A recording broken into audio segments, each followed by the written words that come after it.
talk about accessibility in the media space at scale.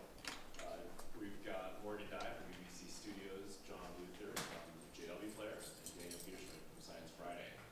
So some really nice and varying perspectives, I think. So rather than have them each introduce themselves, we're going to dive right in, and I'm going to ask to maybe talk first about kind of why you're dealing with this. How did it come across your plate? What's driving accessibility at your organization? So Morgan, I'll let you start. Sure. So, a few things. I think first off, we really wanted to be doing this. Accessibility and creating services that are inclusive really cuts to the heart of what the BBC is all about. We've been doing accessibility for a long time. Another thing is in television, there's not many options. You have to be creating captions, for example. And it's not just the mandates and the regulations, but it's also our partners are insistent upon it. So, yeah. Okay. I think for JW Player, our perspective is a little bit different because we're not a content provider. We're basically a technology provider. So for us, the main driver for this is customers. We have many thousands of customers who are doing just, I think in Kevin's presentation, he touched on this, just the scale of how much video is being created every second of the day is just gigantic. So as that customer base grows and their content base grows, customers, their regulatory, not only just doing the right thing and making things accessible for everybody, because we are a primarily web technology company, and the philosophy of the open web is I've been involved with for a long time is it's for everybody. It should be accessible to everybody. But beyond that, there are regulations. We do a lot of business in Western Europe. Now in the United States, there's legislation, as most people in this room are probably aware. You have to be compliant, or you do risk getting sued, or other unpleasant things might happen to you. So there's that side of it. The other side of it is, as our company has evolved into not only the technology, but we're also now becoming a kind of data company. That video intelligence is this new sort of market and product that we're starting to develop, where the more we can know about a video and its context, recognizing what's in it, what it's about, transcription, machine learning, all these things, which I'll talk about a little bit later in my presentation.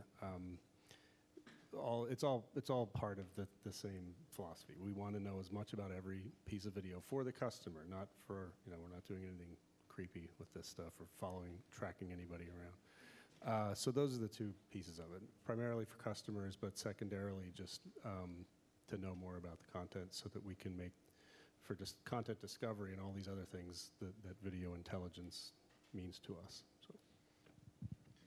Yeah, at Science Friday, we're much more than a radio show. We have videos, we have original articles, and we provide free educational materials K through 12 for science classrooms based off our radio content. So we were with NPR for a long time, up until about 2013, and they do transcripts for all their shows. So when we left, we lost that. And when there's a lot of staff turnover and new people coming in, and transcripts, we didn't have transcripts for about a year. And when that happened, all these educators came out of the woodwork and were saying, we really need transcripts for our classrooms because of ADA and IDEA.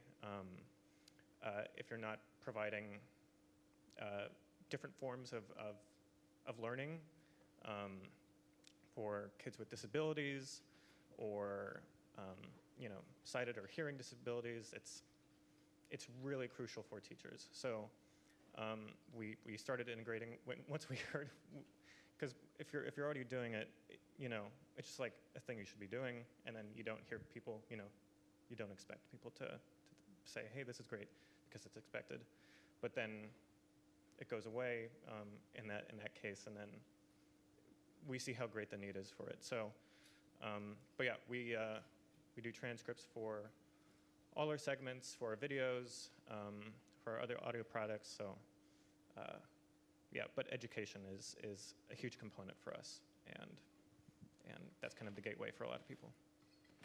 So let's talk about barriers for a second. In terms of getting things off the ground, it's more than one person, obviously. It's more than just the few people here sitting here. How do you get people around you to buy into this, whether it be budget, dev resources? How do you get everyone on board to say, yeah, let's do this? Again, I think for me it was actually quite simple. I've never, I'm very fortunate to work in a company where this is just sort of part and parcel for what we do and what we've been doing for a long time. So honestly, there wasn't a lot of, fight, if you will, when it came to, to getting buy-in on creating captions or AD or whatever it might be. It's not to say that there weren't challenges, for sure. Cost is certainly the first thing that everyone sees and the first thing that everyone, has a concern about. But I think we learned very quickly, actually, that when it comes to cost, it all sort of just comes out in the wash, if you will. I think it made our content more valuable to our clients, to our customers, and so whatever investment that we were making, we easily made it back with our content sales. So I don't really have any, I guess, tips.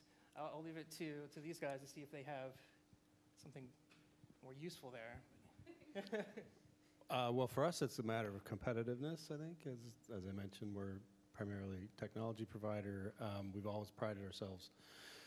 Our core product, which is our video player, has been around now for 11 years, I think. Alicia would know better than me. She's the product manager.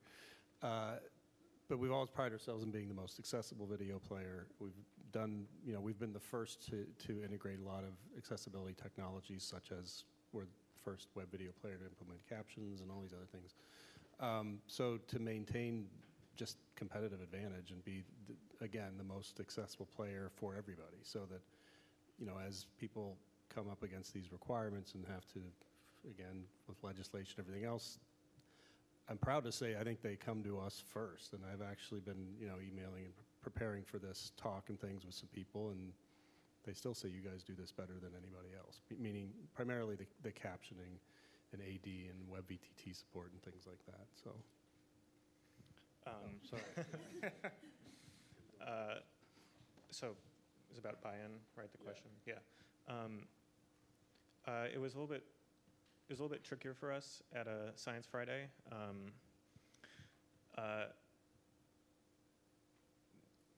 You really don't realize how amazing something is until you don't have it anymore, and you realize how much effort it takes and the resources required.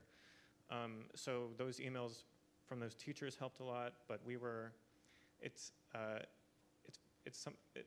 part of it is just starting to do it, and then this is a thing we're doing now, and we should ask for the budget for it. But also, it's for people who either don't have a personal connection to accessibility or disability, who are just focusing on getting the show out every week. It can be hard to sort of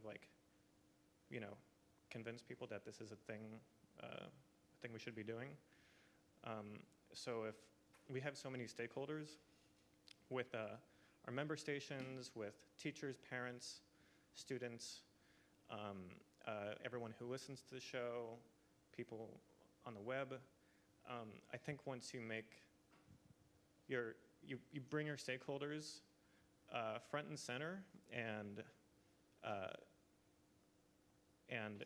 you can sort of help people step into their shoes in sort of an empathy way, I think it can go a long way. But then there's grant money out for this, and that we're primarily grant funded,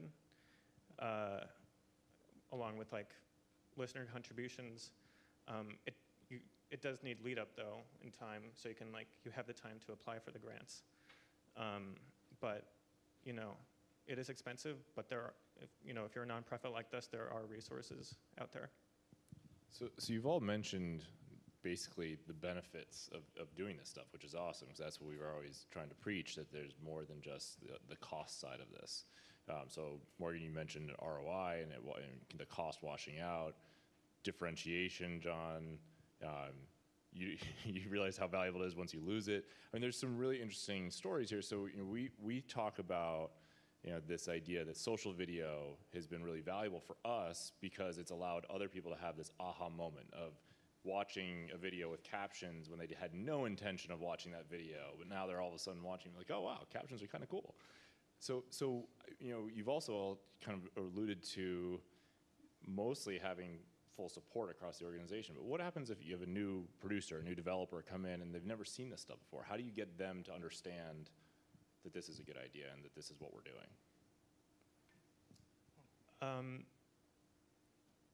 For the web development side of it, a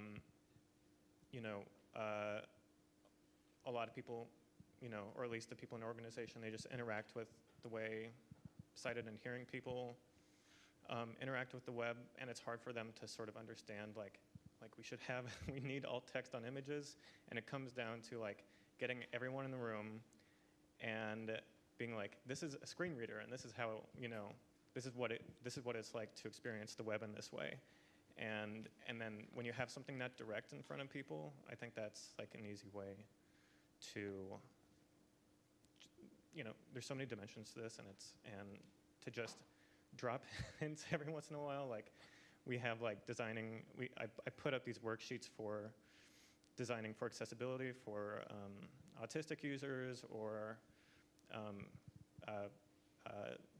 deaf users, just as design tips. Like a lot of people are audio people at our work, but put it right in front of the kitchen, and it's just something that's like hopefully on people's mind. Like we're not just designing this for people who can hear our show. Morgan, do you guys have analytics around this stuff? Are you actually measuring how it's being used? I don't know if we have exact numbers in that way. Some interesting anecdotes is being a British company, most of our programming is going to be with British accents. So even those who are not perhaps deaf or hard of hearing, people really enjoy watching our programming with captions on. And it's actually one of the first things I tell people when they're getting into doing captions is spend some time actually watching video with captions on. Until you sort of immerse yourself in that experience and spend a lot of time, discovering for yourself what makes a good captioning experience versus a bad or not so good captioning experience. You really don't know where to start. But yeah, no, I don't have any sort of metrics or numbers that I can provide on the amount of people using them. I know that, speak to our comms team, they, one of the first things that you will hear is where are the captions? If something's missing on one of our services with one of our partners, captions are always the first thing that are noticed. If the quality is not as perfect as it should be, people will notice and will hear about it. I can speak a lot more into how we sort of react to those sorts of things. So John, differentiation's I think a really interesting one. If you're already differentiated and ahead, how do you continue to stay ahead in that space? Well, I mean, to address the first question a little bit, like if we have a developer or a product manager who comes in, and I'm actually very happy to say that the level of awareness of this stuff compared to when I started in this business in 2002 is just light years. I mean, there's general, kind of just people knowing the difference between a caption and a subtitle and all these things that for a long time people had just, we'd have 5 people who in the room. cares? What's the difference? 10 years ago. Yeah, right. It's like captions. Everything was burned into the video. There was all this stuff that. So yeah, there's that, and then on the other side of it, I think for us, we've always, again, I keep coming back to the web standards. Like, that's very, very important to us, not only philosophically, but just competitively. So we contribute to standards. We're W3C members. I encourage anybody else here if you don't have the budget to be a W3C member, you should definitely just participate. There's a lot of community groups in the W3C that don't require membership. I work a lot with people from the BBC. There's just a lot of stuff going on there. So adhering to standards, contributing to standards, just being aware of what's going on in the market, what people need. I mean, it sounds simplistic and elementary, but that's really what we try to do, is just stay up on things. There's just so many resources out there now, like the web, the content accessibility guidelines. If people have never read that document, I encourage you to just read it. I'll also talk about it a little bit more this afternoon. The latest version of it just was published last week. There's open source tools now that help you, audit your website and software to make sure that you're compliant. There's just so many more resources out there than there were before that we're, trying to contribute to just stay competitive, but also because it's the right thing to do. So you're kind of all, I don't know if lucky is the right word, but in a nice position to be in an organization that embraces it all. And you all, I'm sure, interact with other content technology organizations that may be trying to do something similar. What are you seeing people do wrong? Where are you seeing the mistakes? What are people missing? I think what I'm seeing, and what we experienced a bit at first as well, is we're treating captions a bit like just an element in a assembly line.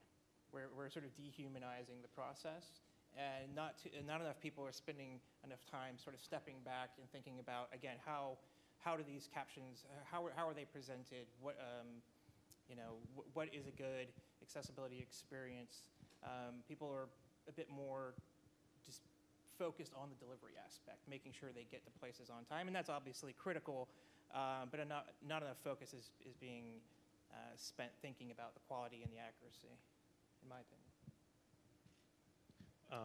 Yeah, quality and accuracy is super important to us too. As a science show, like, everyone's an expert in something, and if you get something wrong, then you will know. They will let you know. But I think maybe this isn't such an outward thing, but as besides it just being the right thing to do, it can be, I think something that's overlooked is that it can be really helpful for in development content transcriptions. The biggest part of our transcription budget goes towards our videos, not just for the final video product, but our video producer, maybe there's like 2 or 4 people in a video, and each of those people is an initial, like, at least hour-long interview, and having the transcripts for that immediately is super helpful. We use it for our social media, to grab things really quick.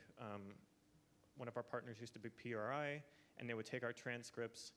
On our segment pages, we usually have a few paragraphs, but they would take our transcripts for that segment. Someone would write a whole article, and since they're our partners, we could just repost that article back on the segment page, and hopefully hook people better that way. So there's so many in-house, in development advantages to having transcripts besides just the last step. The first thing they do wrong is they use the wrong video player. It should be no, facetiousness aside, I think the transcripts, speech to text, most people now are pretty well clued into, at least knowing it's something that they have to do. And I think audio description is not and that's not something that people get wrong. They're just not doing it. And as Kevin mentioned, or maybe it was in your presentation, I'm sorry, it's just really important to not only, I have 3 kids on the autism spectrum, and they're very loud, so my captions are on all the time on my television. And so, there's just, it's, as you mentioned, it's very helpful to just have that, even as a sighted person. It's just because I can't hear the TV half the time, especially the subtle sounds coming out of it. So I don't necessarily think it's wrong. It's just there needs to be a lot more awareness about, okay, you can't just, yes, the machine transcription and everything's getting much better very quickly. But the audio description piece of it is, as people have mentioned, is extremely expensive. It's very, very hard to do well and accurately, but it's something that people just need to be more aware of and just factor it in. You know, you got to budget it. So thinking about kind of now getting tactical operationally, if you think about, and I'll give you options so you don't have to say anything too negative, but if you think about something you're either really happy you're doing today that you wish you had figured out sooner, or something you think could still be improved, what comes to mind? What have you figured out well? I think something that I wish we would have done much sooner is figured out how to work with things like captions in-house. We were highly dependent on external vendors at first, and we still are, and I would never recommend, you know, transcribing all of your content in-house. That's quite a lot of work, obviously. But being able to do just really simple tasks with captions in-house has saved us a ton of time, and it's much more efficient, and saved us a lot in terms of operational costs. And that's just doing basic things like timing offsets, making quick fixes if there's a mishear or a misspell, being able to quickly open that file up, change it, get it back out to your client or partner. That's been a huge thing, and I wish we would have started doing that earlier. On the web development side, we have these external sites called microsites that are just for like larger projects, which we code from scratch. And something I wish that like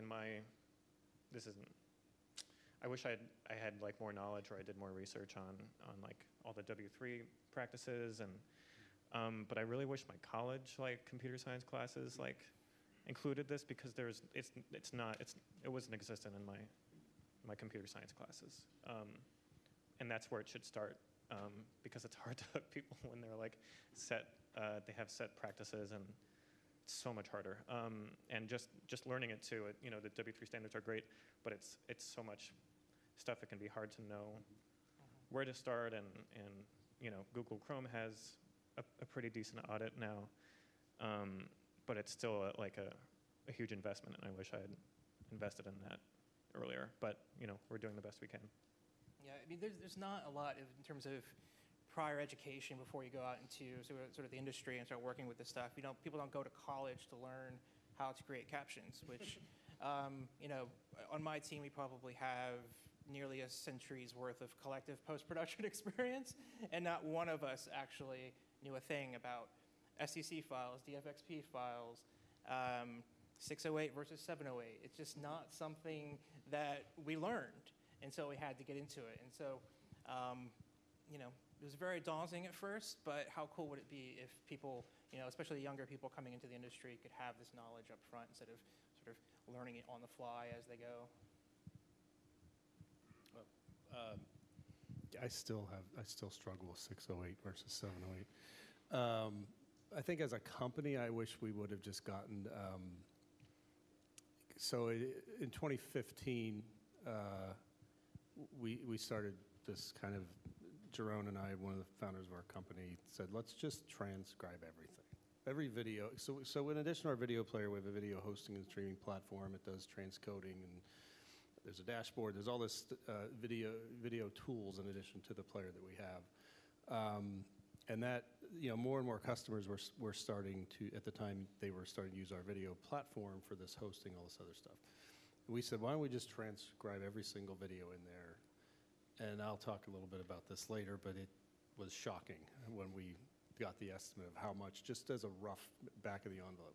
So at the time, I wish we would have taken a step back from that and said, you know what, we should just build this thing ourselves. We should make one of these and sell it and market it, because I think it would have been a good business for us to be in. But at the time, we were just like, too expensive. We'll get to it later. We'll come back to it. You know, I wish we would have just kind of not paid the cost for someone else to do it, but developed a kind of core technology to do it ourselves. Those things are now, you know, coming to market. Plenty of companies are doing them, but I wish we would have done it a little bit more ourselves. Another thing that I've talked to with our education lead too is, you know, we're an English language show, and Spanish language content is like the next frontier for us. We want it to be. And, you know, I think in like 2014, I think it was 1 in 10 students in the US were Spanish speakers, and then it's like at 2020, it's gonna be something like 1 in 4, 1 in 3. We just started, we started producing Spanish language short videos that are like experiments you can do at home with your kids, and making them you know, no voice, to just have, you know, text in there that you can easily swap out for other languages. But you know, that's like an obvious limitation right now with our audience. And yeah, we, you know, and that can go into just not only video, but like, I don't know what this could turn into, like maybe having voice actors like redo our show, you know, in another language, since it's just an interview show. You know, these are like things that are really far down the line, but just what are other ways we can like get into other languages? Awesome. We're going to take some questions before we run out of time. Yeah, please. Hi, I'm Ashley. I work for the New Jersey Department of Education, and accessibility is like very new to us. Thank you. We are recently one of the states that just got sued by the federal government for not having accessible websites. So we are trying to be extra accessible. And one thing we're kind of just starting is accessibility with videos. So I know you said that you'd never recommend transcribing all of your content in-house, but is machine transcribing actually better than humans transcribing, or do you kind of hire other humans? What is your advice? Just to clarify on my point, I wouldn't recommend transcribing when you're at the scale that we are. When Okay. we're delivering literally thousands of hours of content per year. That becomes highly unmanageable. I can't speak for how much content that you'd have on your website, but there could be different options there for you. I'll let these guys speak to sort of the voice recognition, the automation technology. We've played around with it. Where we get tripped up is the British accents. The computers just, for some reason, really, really struggle, especially when you have the diversity of accents that our programming does. You'll have Scottish, Welsh, Northern Ireland, all various neighborhoods and regions of London. It becomes quite confusing very quickly for the computer. But I'll let these guys speak to any of that if they can. Again, we need high quality, pretty fast turnaround transcripts. But for the digital team, we have been, if we need to transcribe an interview, that will later become an article on our site, Trint is not a bad option. It's one of those machine generated transcripts. You know, you do have to put in punctuation and who's speaking and stuff like this, but that's a slightly more easier way to get into things, again, at scale. You know, once you have something transcribed through them, it still requires a decent amount of time to make it look usable, but it's, yeah. You should just hire Josh. That's the short use case and resources available internally will really dictate what makes sense for you guys, for sure. Yeah, it's getting better much faster, but it's still, there's the kind of notion of a two-pass transcription. You run it through the machine, the computer, and what you get back is, mostly okay.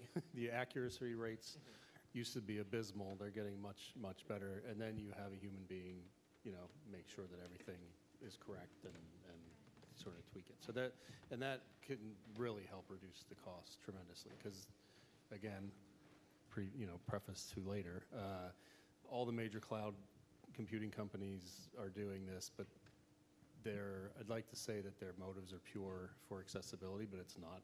They're all doing it for their little speakers. But that has really helped this stuff get much better much quickly because they're investing millions and millions of dollars in that because they want you talking to every device in your house. There's always a middle ground too, right, where you could send it off and let the automation, the computers do the work, and it comes back to you, and perhaps someone internally sort of fine tunes it, if you will. Don't ever. My advice to folks out there doing this is to not be afraid to bring some of it in-house and to learn to do some basic things. It is very, very helpful to be able to just, again, don't be overly reliant on your vendors. Your vendors are great, they're lovely, but you need to be able to do some of the things yourself as well. Question over there? Someone just spoke about Trint. My question is, these companies produce, a transcript, but in terms of the captions which they produce, I'm not sure if the quality is that great. Because, there's a cleanup required of the transcript, but even things like segmentation and all those things, and very often we see that the output is not even there, just like chokes, Companies that actually do ASR, I'm saying, don't produce good captions. Yeah, so that's an important point. So just to make sure everyone understands that these applications of speech technology aren't quite positioned for captioning. John just alluded to that as well. Maybe, Dana, do you want to clarify the use case because it's a little bit different? Yeah, absolutely.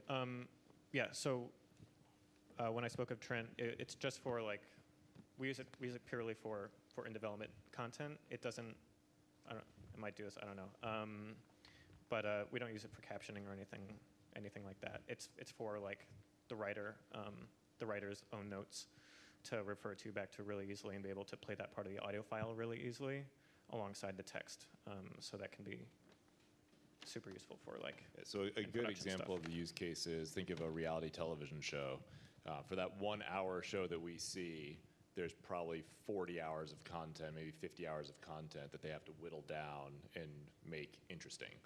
It's pretty boring otherwise. So one of the ways they do that is actually have someone, like a production assistant, essentially making notes or transcribing, if they're really unlucky, all of that content to help the writers figure out what segments they want to have in there. So that's a one way to think about it. It's the same idea, just kind of done a little bit differently. But in the reality TV case, they don't want that content going anywhere, because especially if it's a competition-based show, that content gets out, the show's over.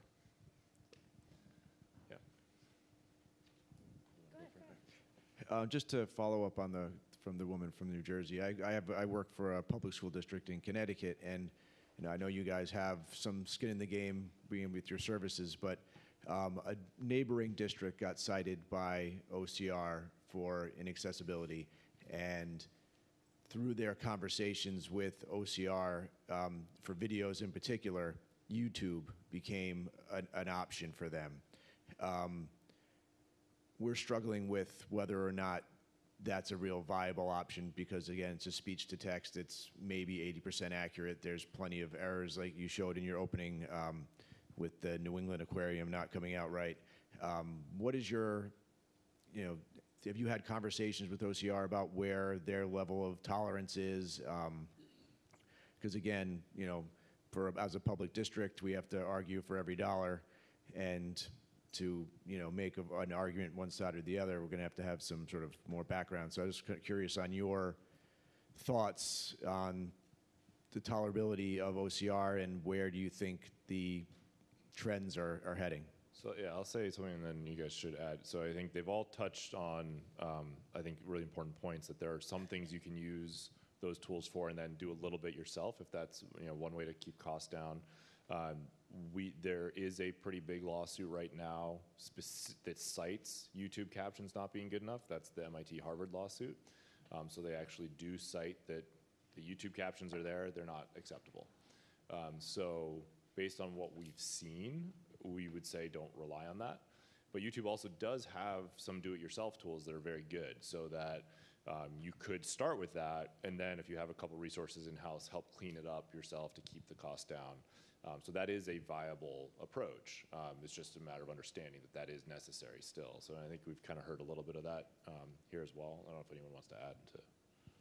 Yeah, we've just heard from teachers that they're really reluctant to show videos with the YouTube generated captions, not only because of the errors, but the algorithm learns nasty words and puts it in front of the screen. Well, John alluded to something very important, that the engines are not, or they're not there for educational content, that's for sure. They have ulterior motives, and I don't think they would really hide that if you really pushed them on it, but it's very real, and it does affect the vocabulary.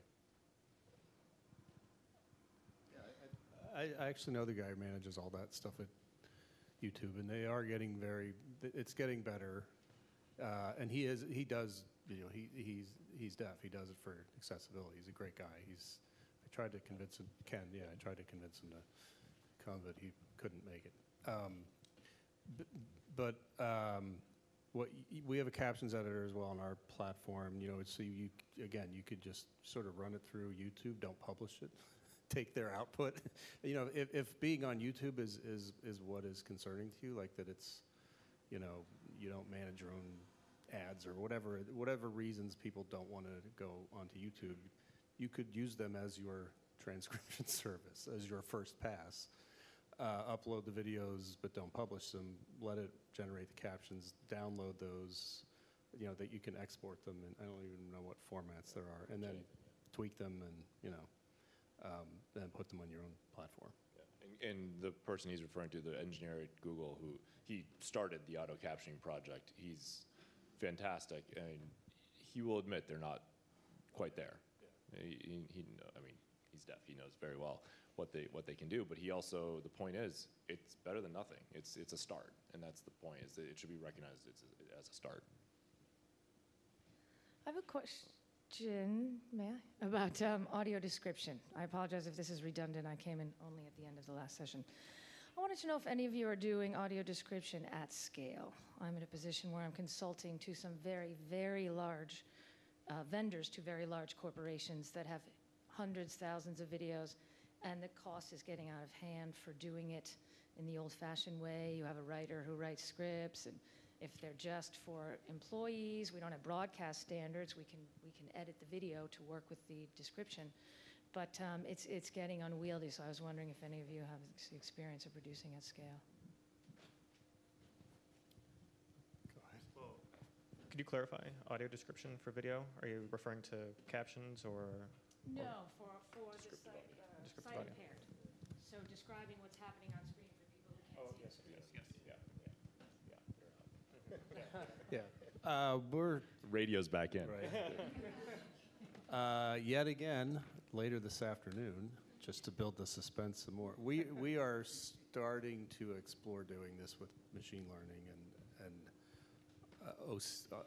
OCR, meaning object and character recognition, not the thing the gentleman alluded to earlier. It's extremely difficult. We can recognize, and I'll show this later, you can get very basic strings, meaning text about, objects and verbs, what's sort of going on. And there are other companies, the big companies, Google and Amazon, they're all starting to try to do this as well.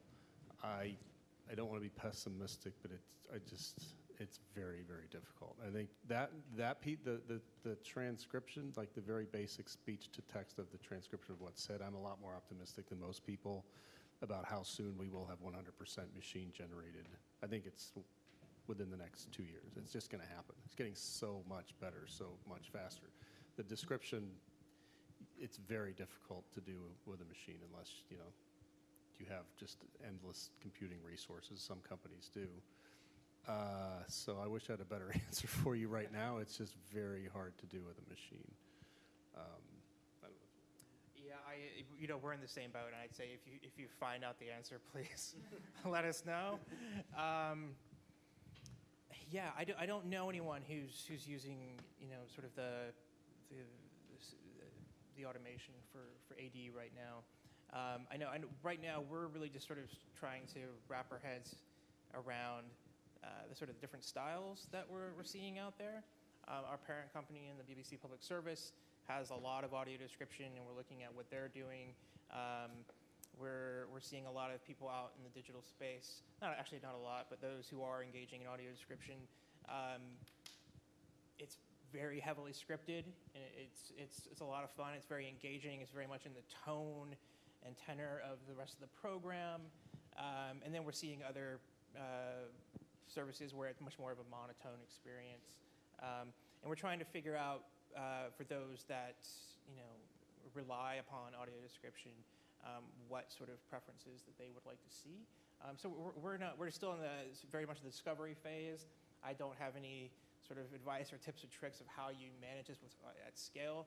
I think we're all in the same boat, and I think we're all trying to figure that out and seeing what sort of technology comes around the corner. So I'll say we launched the service a year ago, just under a year ago. And one of the reasons we actually got into it was, one, certainly demand and the requirement for it, but we actually recognized that there were no scalable solutions out there. And then you wonder why. So is it because the market's not there? Well, no, the market's coming. So what's happening? Well, it's a lot of it's kind of like what we would say is captioning 10 years ago, which it was very expensive. People put up a big fight saying you can't make us spend all this money, otherwise we can't publish our content. So there's been that tension for a long time, that it's been so expensive, and I would say in this case even more so than captioning ever was. It's so hard that it really is hard to bring enough efficiency to bring the cost down. And that's our goal. That is totally what we're focused on right now and trying to do that. But it's hard, and there's only so much you can automate.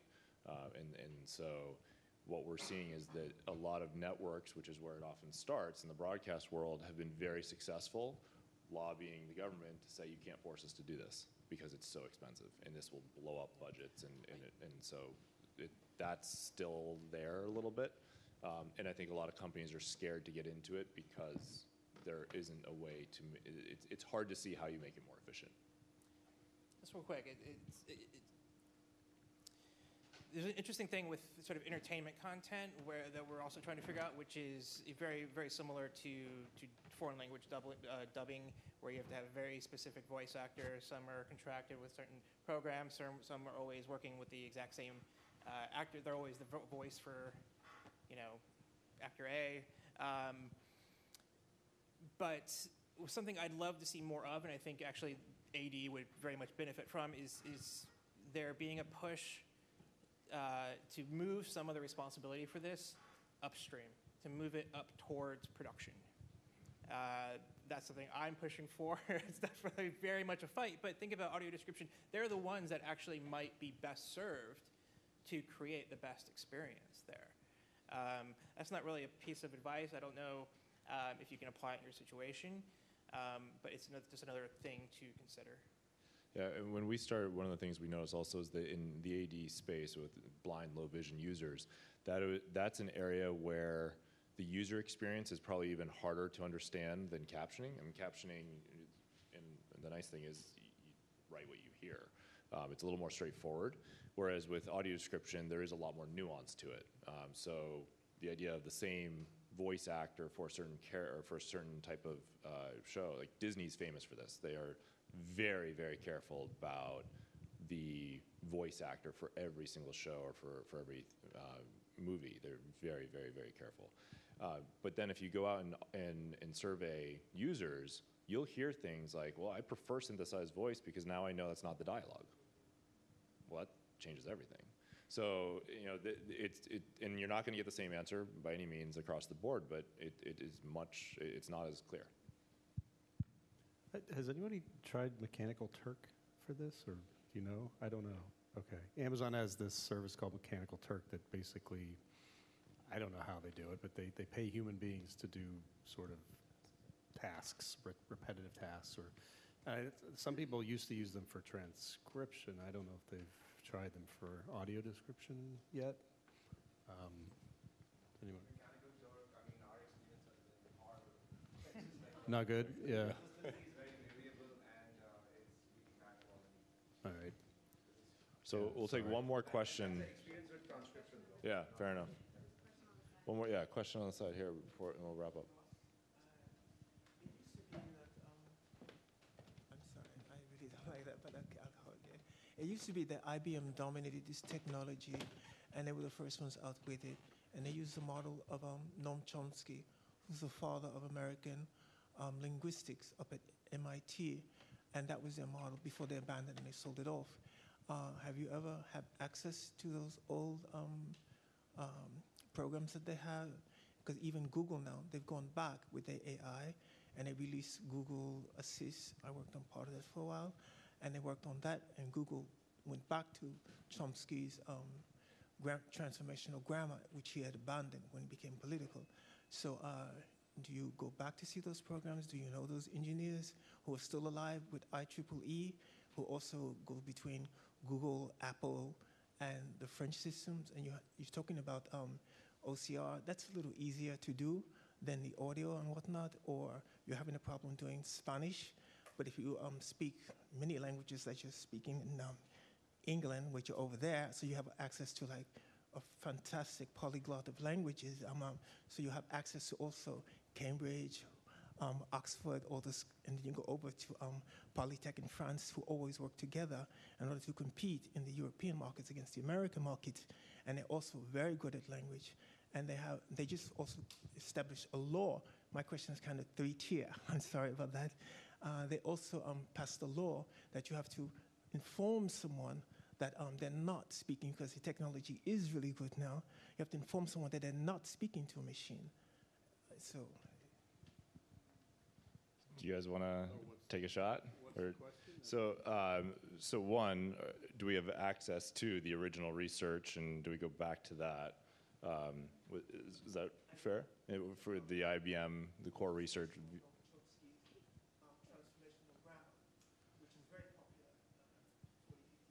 Right. So I can say that there's been a big push towards what's called deep neural networks, which is kind of the next version. Right. Right. Well, yeah, I mean, I don't know what model IBM. So we've tested Watson, we've tested Google services, Microsoft. We haven't tested Amazon's yet. If I think this is your question, which of them is the most accurate, or? Yeah, we've found Google's. Yeah.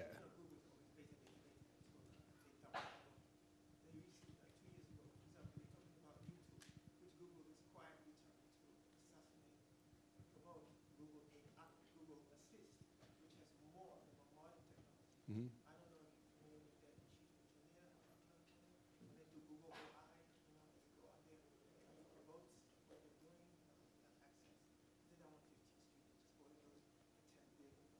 Mm-hmm. Oh yeah, I used to work there.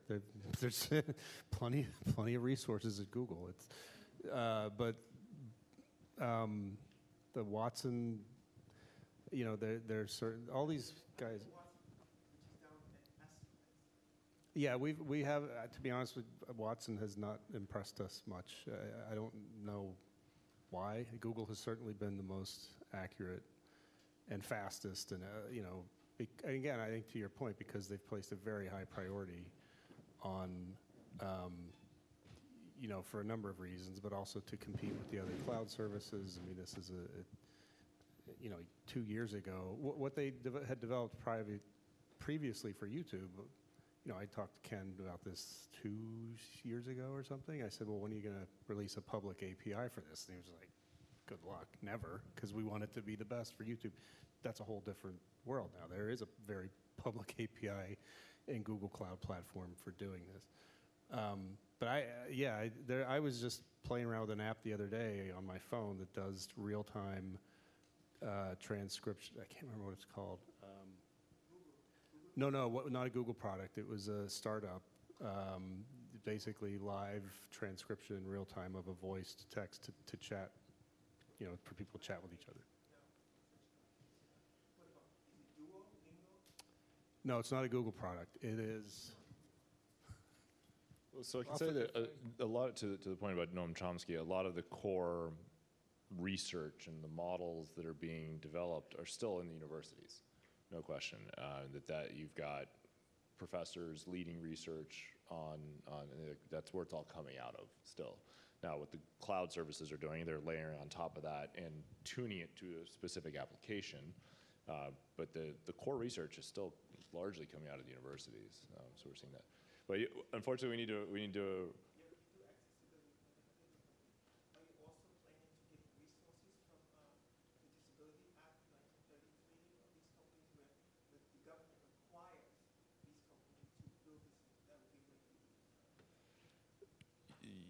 It would be nice.